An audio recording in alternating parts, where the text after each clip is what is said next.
च्या मुळे मी आपला स्वतःला जाळून घेतलं. काय हो, काय झालं सर? बस तिच्या नवऱ्याला 8 वर्षाची शिक्षा का झाली. आज 8 ते 10 वर्ष झालं तो जेलमध्ये आहे. पण मरायच्या अगोदर त्या बाईला 7-8 महिन्याचा मुलगा होता. आता या 7 महिन्याच्या पोराला कोण सांभाळणार हो? ती म्हातारी बाई कशी सांभाळणार? गोष्ट आहे तुमची आमची, आणि प्रत्येक माणसाच्या घरात अशा छोट्या मोठ्या गोष्टी असतात मित्रांनो, लक्षात घ्या. विषय आहे तो राग. राग म्हणजे काय? एक प्रकारचा राग म्हणजे काय? एकदा डोक्यात गेली म्हणजे गेली.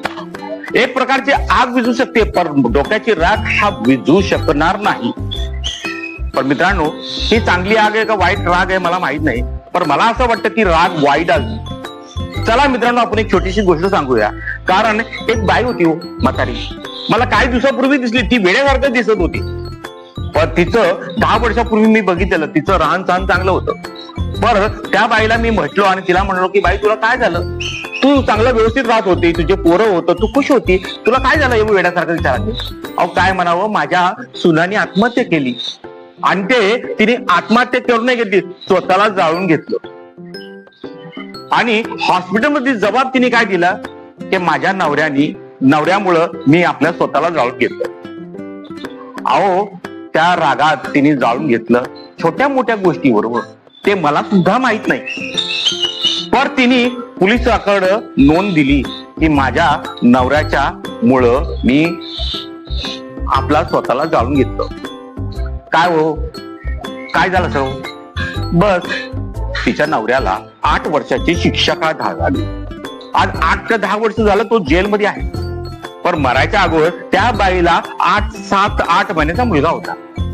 आता या 7 महिन्याच्या पोराला कोण सांभाळणार हो? ती म्हातारी बाई कशी सांभाळणार? आणि ती बाईचं आज अवस्था बघितलं ना, ती वेड्यासारखं झालेली आहे. अशा गोष्टी असतात मित्रांनो. या रागामुळं तुम्ही चौघांचं नुकसान करून गेलं. स्वतःच तर केलं, तुझ्या मुलाचं केलं, तुझ्या नवऱ्याचं केलं, आणि माझं सुद्धा केलं. तिने असं करायला नाही पाहिजे नव्हतं. एकदा तरी सांगायचं होतं ना. त्या रागामुळं आज आमची अवस्था खूप खतरनाक झालेली आहे. आमचं किती वांद चाललेलं आहे. माझा मुलगा एकुलता एक, आणि त्याच्यावरती असा आरोप. काय बोलावं भाऊ, फार वाईट गोष्टी. राग ही चांगली चीज नाहीये, पण माझ्या सुनाच्या डोक्यात कसं गेलं मला माहिती. बाय.